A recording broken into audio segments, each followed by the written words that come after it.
साईं मुंहिंजो भाउ 4 तारीख़ ते SHO सोबोदेरो ऐं पुलिस खणी वई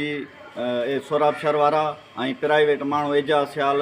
तनवीर सियाल मंशात फ़रोशन ताईं ॾोहारी क़िस्म ॼाण 50 FIR अथनि सोबोदेरो थाणे ते। वरी अॼु सुबुह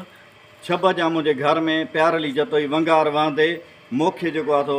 खून करण जे इरादे सां मुंहिंजे घर में घिरिया ऐं जेको आहे सो मां कोन हुयुसि घर में, मां हींअर आयो आहियां, ॿाहिरि निकितल हुयुसि, मुंहिंजे घर में घिरी ऐं मुंहिंजो सामान खणी विया आहिनि, 2 मुंहिंजूं मेहूं खणी विया आहिनि ऐं जेको आहे सो ॾोहारी साईं ॾोहारियुनि जी फुल वंगार थो वहे प्यारली जतोई ऐं सोराब शहर ऐं सॼे समी जे शहर खे ख़बर आहे त हिते आइस थो हले, शराब थो हले, नसुल ख़राब था थियनि ऐं इहो था कनि। मुंहिंजो भाउ जेको आहे सो प्यारली जतोई हिकिड़ो ई मारे गुम कयो आहे, अलाए छा कयो आहे, उनजी 491 हलंदड़ आहे ऐं जेको आहे महिरबानी करे आला अमलदारनि खे अर्ज़ु थो कयां त मूंसां इंसाफ़ करे मुंहिंजी ज़िंदगी बचाई वञे, मुंहिंजे भाउरनि जी ज़िंदगी बचाई वञे। मूंखे प्यारली जतोई साईं सोराब शहर लोकल पुलिस वारा आहिनि साईं समी जा, उन्हनि मां सिर बचा कयो वञे। ते वॾो ज़ुल्म आहे, आज़ार आहे पुलिस जो साईं ग़रीब आवाम लाइ।